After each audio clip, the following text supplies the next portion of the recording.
Let's start not with a dictator, but with a teenager. Long before he commanded armies, Adolf Hitler was a struggling youth in Austria with a singular, quiet ambition. He wanted to be an artist. Born in 1889 in the small town of Braunau am Inn, he eventually moved to the capital to pursue his craft. Anna began to cultivate a deep, simmering resentment.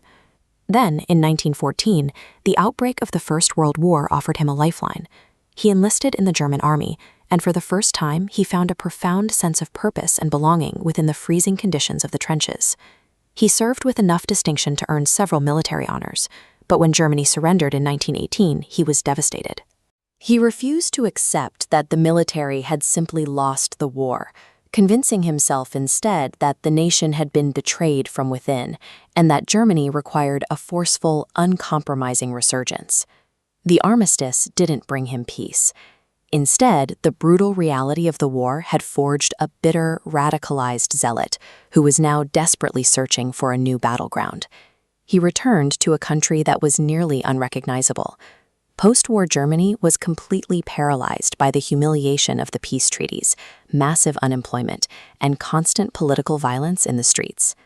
The economic situation was catastrophic. The government began rapidly printing money to pay its immense debts, triggering severe hyperinflation. Everyday citizens found their life savings completely erased, reduced to burning stacks of worthless currency just to heat their homes. Hitler recognized this widespread despair as a unique political opportunity. He joined a small, obscure political group, the National Socialist German Workers' Party, or Nazi Party, and began to channel the public's boiling anger. When everyday survival becomes uncertain, a dangerous societal vacuum opens up. A desperate, exhausted populace becomes highly susceptible to anyone willing to point a finger at a scapegoat and promise an absolute, unyielding solution. Within the party, he quickly realized his talent for public speaking. His aggressive propaganda and captivating, hate-filled speeches drew massive crowds, rapidly elevating him to the undisputed leader of the movement. By 1923, he felt confident enough to attempt a violent overthrow of the government in what became known as the Beer Hall Putsch. The armed uprising failed almost immediately, and he was arrested and sent to prison. His time behind bars, however, proved highly productive.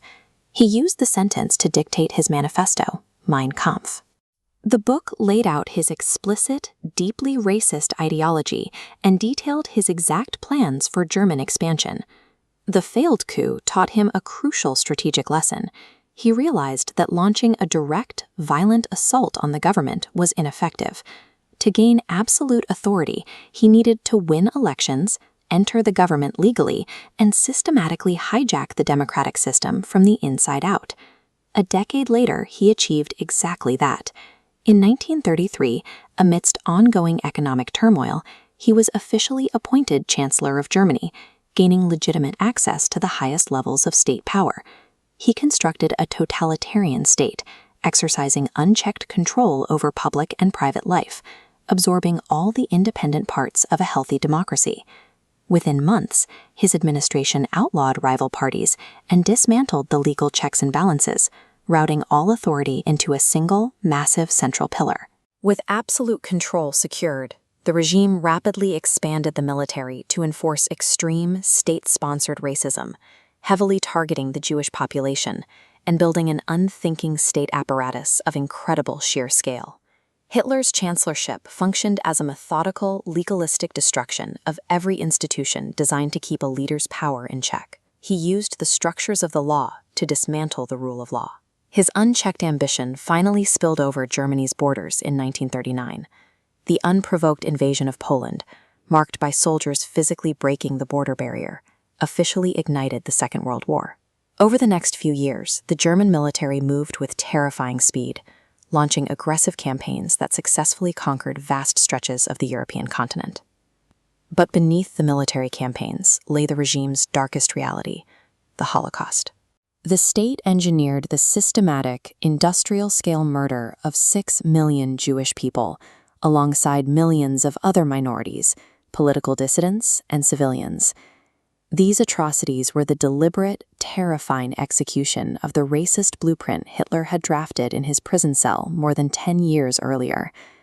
Every stage of the genocide was a planned outcome of his foundational ideology. Eventually, the sheer scale of the conflict overwhelmed the German war machine. The Allied nations launched massive, coordinated counteroffensives, systematically fracturing the German lines through chaotic smoke and brutal combat. By April of 1945, the nation was entirely broken.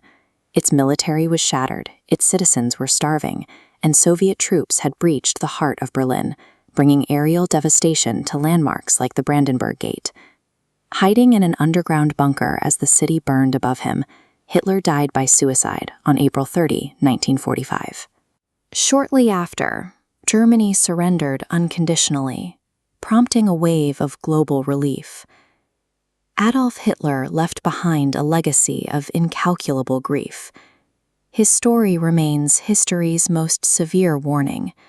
When a society's desperation is manipulated by a leader offering extreme rhetoric and manufactured hatred, the inevitable result is total, catastrophic ruin.